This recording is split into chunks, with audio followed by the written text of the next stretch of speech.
Oke, bismillah. Assalamualaikum warahmatullahi wabarakatuh. Waalaikumsalam warahmatullahi wabarakatuh. Oke, jadi pada kesempatan kali ini saya akan TOTD tentang keistimewaan Rasulullah serta hak-hak Rasulullah atas umatnya dan keadilan Rasulullah dalam menghakimi.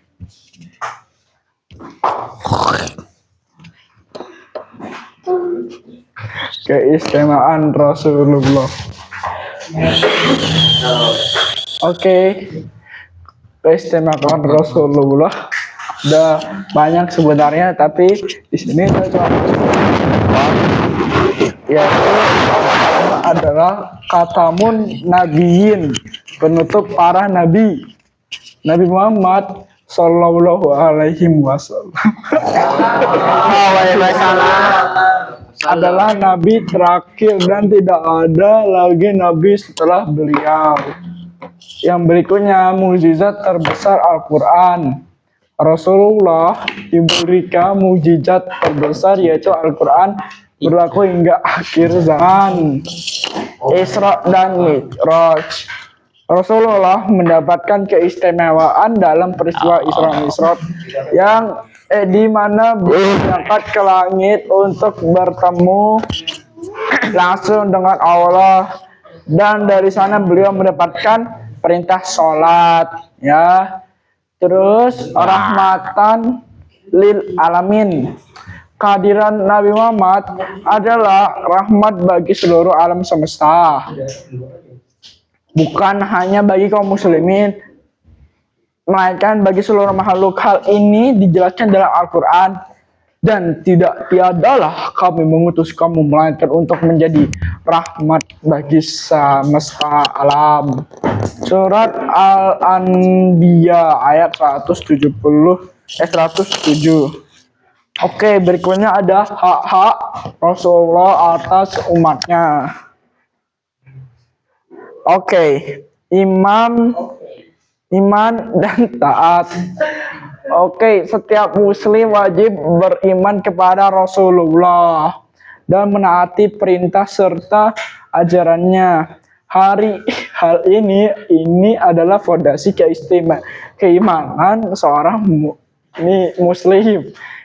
Berikutnya, cinta kepada Rasulullah. Umat Islam diperintahkan untuk mencintai Rasulullah melebihi diri mereka sendiri. Jadi mereka lebih cinta Rasulullah daripada dirinya sendiri.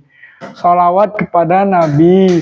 Umat Islam dianjurkan untuk mengirimkan sholawat kepada Rasulullah sebagai bentuk penghormatan dan kecintaan. Membela kehormatan Rasulullah. Umat Islam berkewajiban membela kehormatan Rasulullah dan tidak membiarkan beliau dihina atau direndahkan. Berikutnya adalah keadilan Rasulullah dalam menghakimi. Oke, jadi keadilan Rasulullah dalam menghakimi itu mungkin bisa ada lebih banyak, tapi di sini saya cuma jelaskan 5 doang ya guys ya. Bersikap adil kepada semua orang. Oke, jadi Rasulullah selalu bersikap adil kepada semua orang, baik kepada orang muslim maupun non-muslim. Beliau mengajarkan bahwa keadilan adalah satu nilai Islam yang paling utama. Oke, jadi keadilan itu sangat penting ya guys ya. Kita harus adil kepada semua orang, itu mau agamanya apa, agamanya satanik juga, kita harus adil. Berikutnya adalah tidak membedakan berdasarkan status sosial. Rasulullah tidak membedakan antara orang yang kaya atau miskin, bangsawan atau rakyat jelata dalam menerapkan hukum. Jadi mau hukum itu tetap berlaku kepada semua orang, mau itu orang miskin atau jadi kayak persoalan itu juga nggak boleh guys ya. So berdasarkan wahyu dan hikmah, keputusan Rasulullah dalam menghakimi selalu berdasarkan wahyu dan kebijaksanaan beliau sendiri. Oke, jadi ya itu memperhatikan hak-hak pihak yang lemah. Rasulullah sangat peduli terhadap hak-hak orang yang lemah. Seperti apa? Seperti anak yatim, janda, fakir miskin, dan kaum yang tertindas. Jadi untuk kaum yang di bawah-bawah, contoh kayak ya tadi disebutin itu dia sangat peduli ya guys ya. Ya kita juga bisa sih dengan kayak ngasih zakat atau ngasih uang sumbangan kepada orang miskin. Oke. Dan juga mungkin ya itu. Dan penyelesaian perselisihan dengan hikmah. Dalam menyelesaikan perselisihan, Rasulullah selalu menggunakan pendekatan yang bijaksana yang bisa diterima oleh semua pihak. Oke, yaitu maksudnya kayak gimana? Dia bikin peraturan yang bisa diterima semua pihak.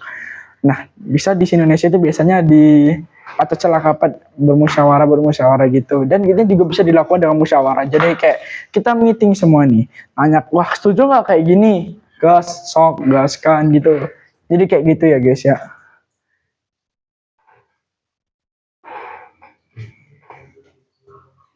Oke, sekarang waktunya question. Bisa jawab gak? Sebutkan minimal 3 keistimewaan Nabi Muhammad yang ada di dalam slide ini. Ada yang bisa jawab gak? Aceh dulu tadi.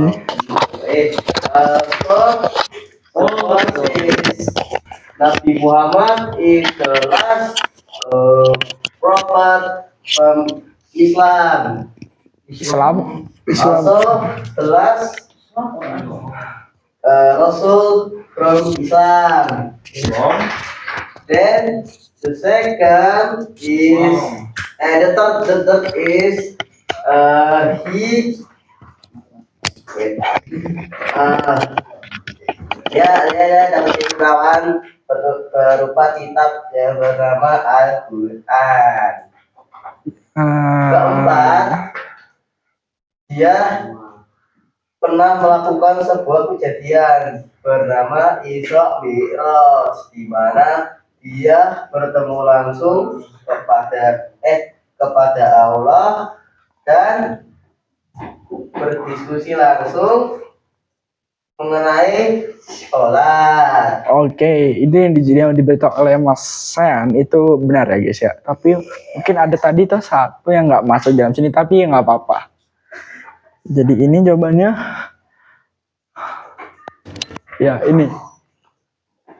Oke, yang berikutnya apa itu rahmatan lil alamin? Siapa yang bisa jawab? Kalau nggak ada kita tunjuk nih. Hafiz Rizky. Hafiz. Rahmatan lil alamin itu apa?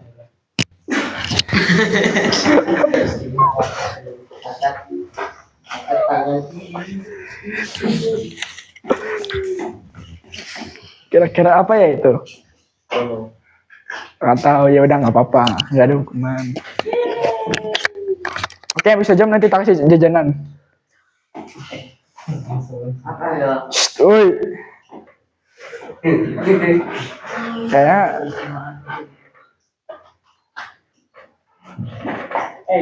mouse-nya udah kebelet loh. Terus apa? Salah satu keistimewaan Rasulullah. Ya, apa itu? Apa itu? Salah satunya. Nah, apa itu? Gak. No. Ada yang bisa jawab lagi?